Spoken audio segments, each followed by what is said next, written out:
Galera, hoje é dia da gente falar do último episódio, o 8º capítulo da série Ahsoka, com o título A Jedi, a Bruxa e o Senhor da Guerra. Quais foram os ganchos para a sequência do universo Star Wars? Quais foram as referências e os easter eggs? Vem comigo porque depois da vinheta a gente vai destrinchar tudo o que aconteceu nesse episódio. Bora lá!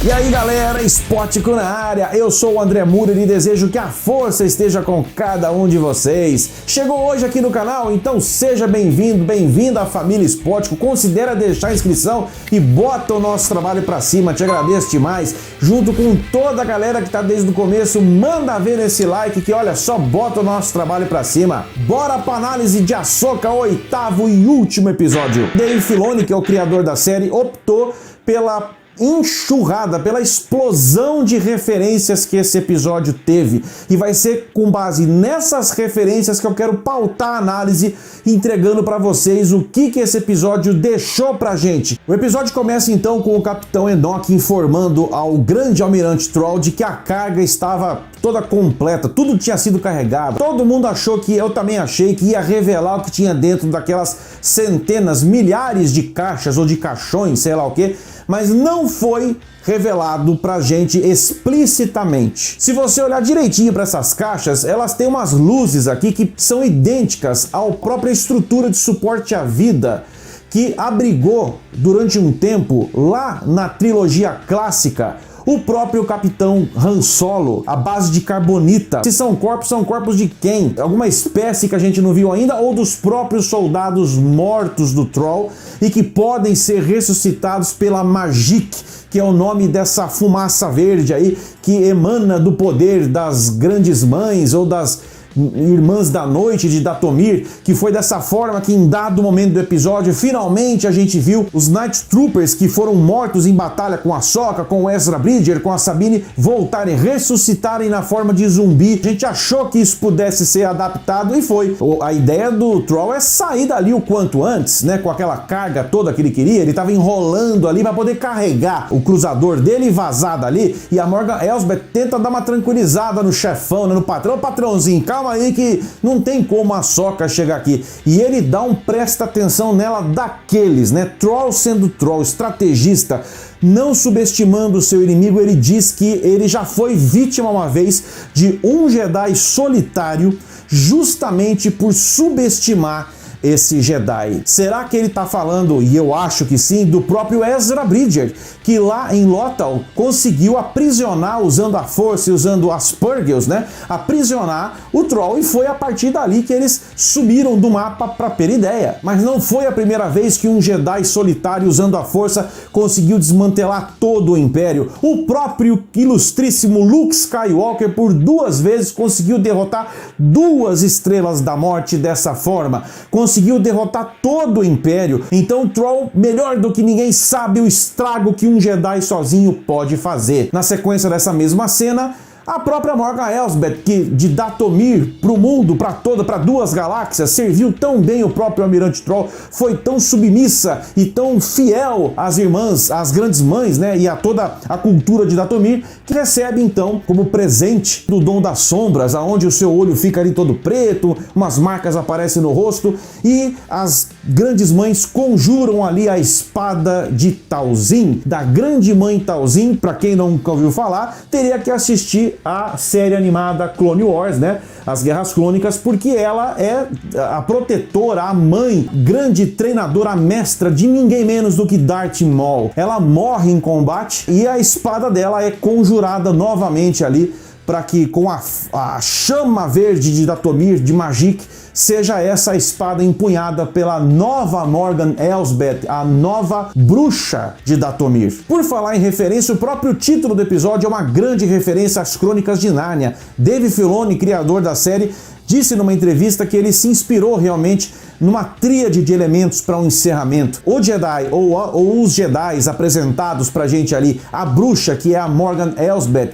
e o Senhor da Guerra, que é o próprio grande almirante Troll, ele se inspira no primeiro livro das Crônicas de Nárnia, também chamado, usando uma tríade, né, mas chamado O Leão, a feiticeira e o guarda-roupa. Bacana, né? Seguindo com o episódio, a gente já vai direto pro núcleo da Sabine, da Ahsoka e do Ezra Bridger, que estão se deslocando por Perídia, e justamente porque Ezra Bridger, lá ainda na animação Rebels, deu o seu sabre de luz de lâmina verde pra Sabine empunhar e não quis de volta, ele precisava de um sabre para ele, e ele vai lá para dentro da nave da Ahsoka e começa, juntamente com o Huyang ali, começa a construir um sabre de luz, né? E o Huyang se espanta com a habilidade do Ezra de saber construir, e eles se recordam de maneira saudosa de Kanan Jarrus, que foi justamente o mestre de Ezra Bridger, e que no passado, lá atrás, foi também aluno do próprio Huyang, que só tem 25 mil anos. Praticamente todos os Jedi da história passaram pelos ensinamentos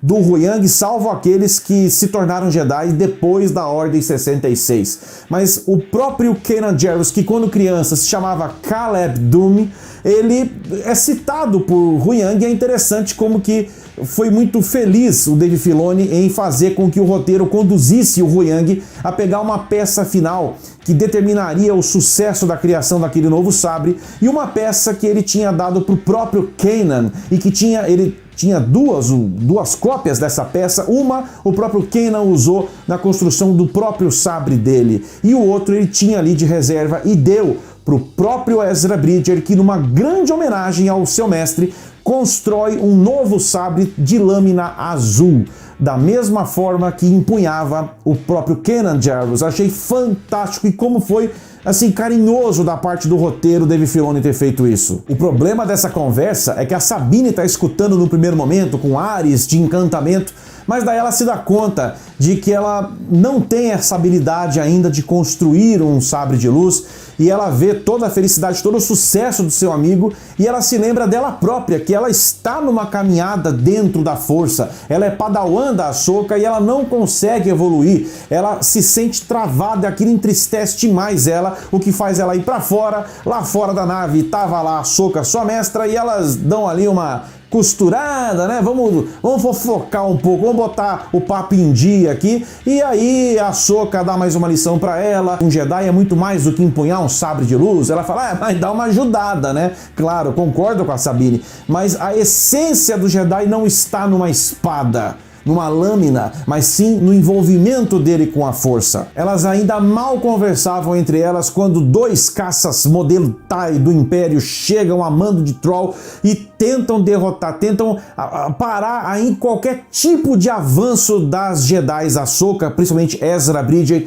contra os planos dele de sair de Perídia. Mas elas conseguem, com a ajuda da própria Sabine, ela faz uma manobra, usando a força, Ahsoka e Ezra jogam a nave da Ahsoka, mesmo baleada, mas contra os Tais, nem numa manobra evasiva, a própria Sabine consegue derrubar as duas naves, mas dando uma boa estragada na nave da Ahsoka também. Dali em diante o clima só começa a esquentar na cabeça do próprio Troll, porque ciente de que aqueles dois caças TIE não conseguiram cumprir seu objetivo, Ahsoka, Ezra Bridger e Sabine estavam vindo para cima do Templo das Grandes Mães em Perídia, e ele ainda estava lá com os processos iniciais. Teve que descer o olho de Sion ali para acoplar o cruzador, o Quimera, para daí eles poderem sair, e isso leva um tempo, e ele tinha que segurar essa galera. Ele bota a Morgan Elsbeth para liderar um ataque então decisivo contra a Ahsoka. Troll diz que tudo era pelo Império, e quando ele vira as costas, a própria Morgan Elsbeth diz que aquilo era por Datomir.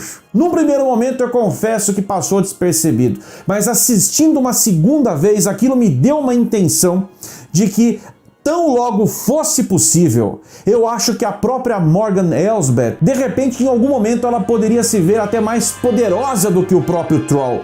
E ela poderia se impor Datomir e estabelecer de Datomir para toda a galáxia a nova capital do Império, mas ela sendo a herdeira do Império e não o Troll. Vai saber se não foi por isso que o Troll, sendo inteligentíssimo como é, astutamente manda a Morgan Elsbeth para essa missão, justamente pensando em largar ela para trás, como exatamente ele fez. Mesmo mandando a Morgan Elsbeth para o combate, ele não se dá por satisfeito, e quando ele sente que eles estão cavalgando, passando por debaixo, ali no solo, mas por debaixo do templo, embaixo do próprio cruzador, ele abre ali o que ele tem de canhão disponível, ele abre para cima dos três e tenta matar de qualquer jeito os três. Mais uma vez eles escapam, e aí nossa, como é bacana de ver a expressão do Troll, vendo que mais uma tentativa de matar falhou e eles escapam. Dessa vez pior, eles já estão dentro do templo e estão subindo atrás dele. A cara de desconforto dele foi sensacional. Dentro do templo então, Ahsoka, Ezra Bridger e Sabine partem com tudo para chegar lá no topo, e aí os Night Troopers chegam, a Morgan Elsbeth chega e começa uma série de combates com todos os Night Troopers mortos e seguindo. É nesse momento então que acontece aquilo que eu disse lá atrás. As três mães, elas conjuram uma magia zumbificando todos os soldados, e foi dessa forma que eles se levantaram e a luta começou de novo. Em meio a essas batalhas todas, foi interessante ver a própria Sabine encurralada por um dos soldados, e através da força, com muita dificuldade, mas pela primeira vez ela consegue puxar o sabre para ela, né? Enquanto a própria Morgan Elsbeth em pessoa tá enfrentando a Ahsoka e vice-versa, Ezra Bridger e Sabine correm desesperadamente para tentar entrar no olho de Sion ou no cruzador para pegar o Troll antes que ele saia dali de Perídia, e a nave começa a se afastar e não tem outro jeito de ir pra lá senão usando a força, aquele salto típico que o Jedi tem. E o Ezra Bridger, como é um Jedi formadíssimo já, ele tenta dar o salto, ele não consegue dar o salto completo, mas a própria Sabine já operando mais a força, como eu disse, né? A própria Disney já se posicionou de forma oficial. Sabine Wren é sim uma Jedi Mandaloriana, uma Mandaloriana Jedi. Então ela consegue empurrar mais um pouco ainda o Ezra Bridger, e assim o Ezra Bridger entra na nave. Como assim ele fez em Rebels várias vezes, ele usa lá uma armadura de um Night Trooper, né, já morto ali, e se veste com a roupa do cara para se disfarçar dentro da própria nave, né?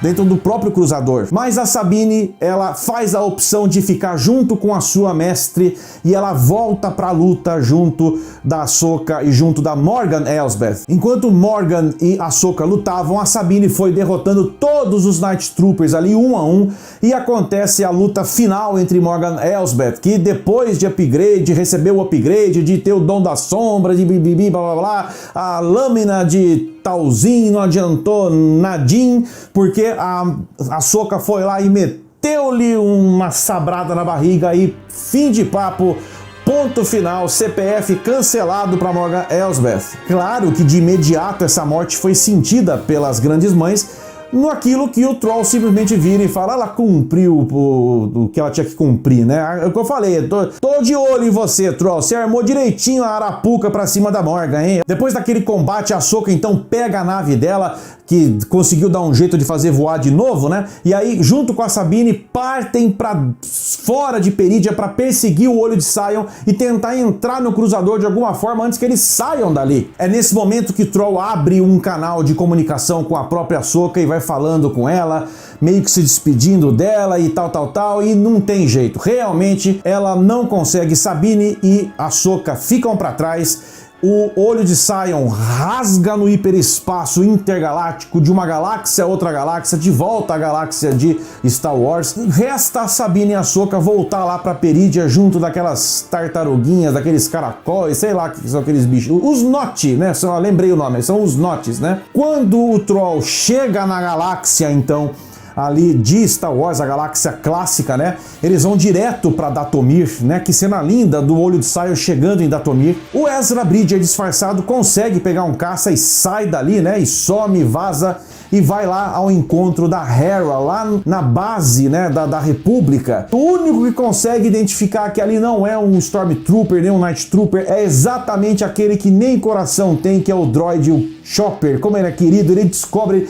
ele fareja, entre aspas, que ali tinha alguma coisa boa ali, e é quando o Ezra Bridger se mostra, né? E finalmente ele fala: voltei pra casa, ou estou em casa, algo assim. O episódio ainda reservou pra gente em Perídia né? A gente viu ali o que aconteceu com o Baylan Skoll, com a Shin-Hati, que ficam lá. A Shin-Hati impõe ali para aqueles soldados daquelas espécies nativas de Perídia o seu sabre de lâmina vermelha, né? E ela vai, ao que tudo indica, ficar ali e vai tentar ser a líder daquele grupo. Baylan Skoll, por sua vez, chega numa estátua gigantesca, né? Em duas estátuas grandes, que Dave Filoni também já confidenciou que se inspirou em Senhor dos Anéis, né? Nos Argonaut. Então ele tá na estátua que representa justamente o pai da força, que representa o equilíbrio. Do lado, a figura majestosa grande do filho. Do lado de cá, a filha destruída. Justamente uma alusão naquilo que eu já expliquei em outros vídeos, num combate durante as Guerras Clônicas, quando a Ahsoka é morta pela entidade filho, a entidade filha, que é ligada à luz,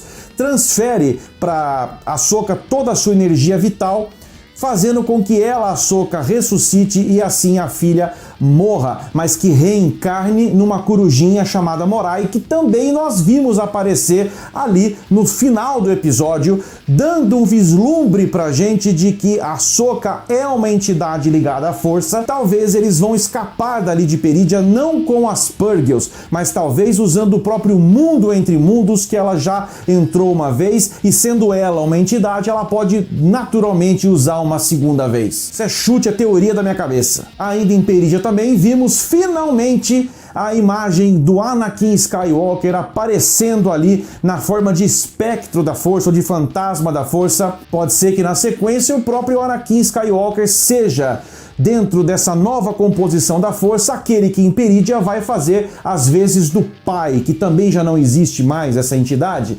Então pode ser que ele seja o escolhido para trazer de fato equilíbrio à força, porque essa é a função da entidade pai. O grande mal que Baylan Skoll está indo atrás possivelmente deve ser a entidade mãe, mas isso vai ser uma conversa para um outro vídeo que eu vou trazer para vocês, explicando sim sobre a entidade mãe da força, que aqui no canal eu ainda não falei. Muitos ganchos para um filme ou até para uma segunda temporada, quem sabe? Vai que de repente eles querem uma segunda temporada antes do grande filme que vai amarrar todo o Mandoverso com Mandalorian, livro de Boba Fett e a própria Ahsoka, né? Que vai linkar, como eu disse, os episódios 6 e 7. Expectativa é o que não falta e agradecimento é que não falta também da minha parte por você ter ficado aqui num vídeo longo, comprido, mas extremamente necessário para poder explicar todos os detalhes e pormenores nessa grande série que foi Ahsoka, que, olha, só coloca o universo Star Wars num nível acima. Dave Filoni, muito obrigado por tudo o que você tem feito para nós, fãs. E se você não faz parte da família ainda, faça agora. Vem aqui deixar a tua inscrição se você não deixou ainda e deixa o seu like junto com toda a galera que já faz parte da família. De resto, eu espero que vocês fiquem bem, se cuidem, que a força esteja sempre com vocês e a gente se vê sempre no próximo vídeo. Spótico na área.